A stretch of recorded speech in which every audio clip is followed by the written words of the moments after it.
todo, marca distintas maneras en que las instituciones no estatales se relacionan con el Estado. Diferentes énfasis en la visibilidad de esas dos cosas. Yo voy a pasar por aquí rápidamente porque tal vez la próxima gráfica es la que más interesa, pero hemos hecho una línea del tiempo que nos muestra del 50 hacia atrás más o menos qué tipo de instituciones había, Cámara de Comercio, Cuerpo de Bomberos y los años en los que fueron fundados, y luego por décadas qué instituciones fueron apareciendo. Entre el 50 y el 60 mucha fundación ligada a empresa privada. En cambio, de los 80 hacia adelante, recuerden el asunto de la centralización, muchísimas ONGs, y uno puede encontrar temas allí cuando hace un análisis más detallado. El asunto del medio ambiente, por ejemplo, aparece con mucha fuerza de los 80 hacia adelante, o los asuntos de salud también aparecen muy fuertemente de los 80 hacia adelante. Y en verde he puesto lo de responsabilidad social porque, insisto, es allí donde aparece, digamos, como tema, no solo como instituciones, aunque algunas son creadas del año 2000 hacia acá, sino sobre todo como grandes acciones que antes no aparecían. Miren que en los 90, en cambio, el asunto de lo cultural es muy fuerte, danza, arte, teatro y demás. Bueno, pero para simplificar eso, aunque por supuesto están disponibles para quien lo quiera ver con más detalle, lo que hemos hecho es tratar de agrupar esos temas más o menos por décadas. Del 1950 hacia atrás había más una emergencia institucional, capacitación, educación, un fuerte vínculo con la Iglesia. Entre el 50 y el 60 los tres temas predominantes son desarrollo, salud y educación. Entre el 60 y el 70 desarrollo, capacitación y educación. Y así en cada década, de manera que uno podría concluir que hay sobre todo un tema que ha sido la constante, que es el tema de la intervención en educación. Aunque salud, digamos, está allí también, pero cultura, en cambio, aparece del 70 hacia adelante y antes no estaba. Bien, yo les decía que esas 2.535 instituciones que quedaron después de depurarlas, que no encontramos y demás, nos parecía que hacían intervención social. Bien, aquí están agrupadas por su objeto, por lo menos por el objeto que declaran en el registro de Cámara de Comercio. Pues el 32% de ellas dicen trabajar en cultura y recreación, el 13.8% en productividad, y allí ustedes pueden ir viendo el 12% en medio ambiente. Lo que a mí me resulta, o lo que al grupo de investigación le ha resultado particularmente curioso, es que muy pocas declaran interés, o solamente el 7%, digamos, tendría como objeto de estudio central la educación. Sin embargo, vamos a ver que otros datos muestran que cuando uno mira proyectos, esa es sobre todo el área en el que más se trabaja.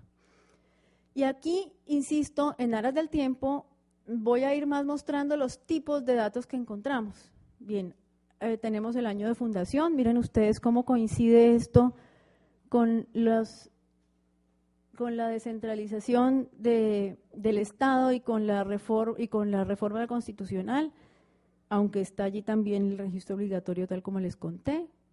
El 50% básicamente de las que están vigentes en el 2007 habían sido creadas entre el 89 y el 90. Los temas que trabajan esas ONGs, y aquí ya estamos trabajando con las 144 con las que pudimos profundizar. La mayoría reivindicación de derechos y el 29% disminución de inequidad. Las problemáticas que intervienen. Hay una cosa es el enfoque, es decir, a qué le apuestan como un enfoque general las instituciones, y otra cosa es problemas mucho más específicos que intervienen.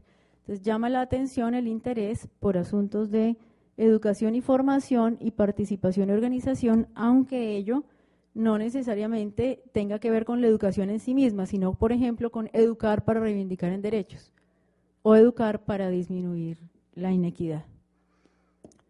Y este es un asunto muy interesante. Recuerden ustedes eso del nivel político, metodológico y técnico, tiene todo que ver con las disciplinas y con quienes lo están atendiendo. y lo que encontramos es una gran cantidad de disciplinas involucradas, no solo las disciplinas sociales. Miren ustedes que, sobre todo en los cargos directivos, pues profesionales de la salud o profesionales de la administración tienen una fuerte participación.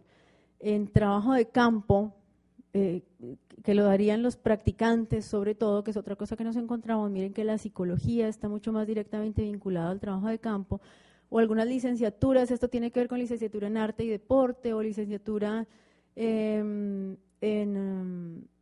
literatura, es decir, más con ciertas habilidades para el trabajo de campo y de terreno.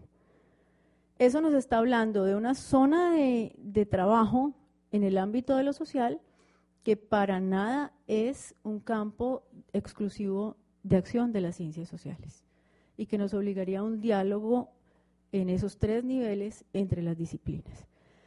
Bien, miremos ahora, yo no sé cómo estoy de tiempo. 5 minutos, yo intentaré pasar por el tipo de datos del Estado. Lo que hicimos fue trabajar los acuerdos del Consejo Municipal entre el 54 y el 2005 y mirar variables como el problema social que el objeto del contrato pretendía atender, la población beneficiada y demás. Y nos encontramos cosas como esta, digamos, ¿quiénes son los actores estatales más importantes en la intervención? Miren que del 70 hacia atrás eran mucho más variados, en cambio del 75, sobre todo del 80 hacia adelante, uno diría que el alcalde y en general estrictamente las figuras ligadas a lo municipal están encargadas de la intervención. Desaparecen más esas figuras como el personero o como entidades privadas vinculadas al municipio en la intervención. Y datos como estos, ¿cuál es la categoría de política pública que ponen? Es decir, más bien, ¿cuál es el tema de la intervención que ponen en la agenda pública? Entonces hay por décadas temas de distinto orden. En algunos momentos es la asistencia social lo importante, en otros momentos son los comodatos y se ceden. Miren los 90 y la descentralización de nuevo mostrando el asunto, otro el control de zonas de tolerancia, la educación en algunas épocas. Doctor Piedrahita, mire cómo ha disminuido, por lo menos de manera declarada, los contratos que se dan para educación. Ese es el problema. Ahora miremos algunos datos de las empresas y de la responsabilidad social, y estos datos, tenemos unos datos mucho más generales, pero he traído solo una comparación entre dos gremios en un estudio de acciones de responsabilidad social que hicimos en el 2007, Andy y Azocaña. Miramos cosas como estas, quienes explícitamente tienen en su misión o en su visión el asunto de la responsabilidad social empresarial. Miramos qué empresas tienen política de responsabilidad social empresarial o con quién se alían, que esto para nosotros es clave. En esa intersección de las tres esferas que mostré, es clave ver que en el terreno del operativo, pues eso funciona. Miren, por ejemplo, Andy y Azocaña se alían con ONG o con fundaciones empresariales de una manera contundente. Están ahí trabajando en conjunto en intervención en lo público. O si participan o no en escenarios gubernamentales, y entonces cómo se entrecruzan con esa esfera de lo gubernamental y en qué espacios de participación están. Esto nos interesa mucho, las áreas de intervención o de acción con la comunidad directamente. Allí, de manera contundente, el tema privilegiado es educación y el que le sigue es recreación y deporte. ¿Qué tipo de acciones en educación? Pues sobre todo apoyo a entidades que trabajan en el tema de educación y también bastante el asunto de dotación, becas e infraestructuras. ¿A quiénes atenderían esos dos gremios? Miren, por grupo de edad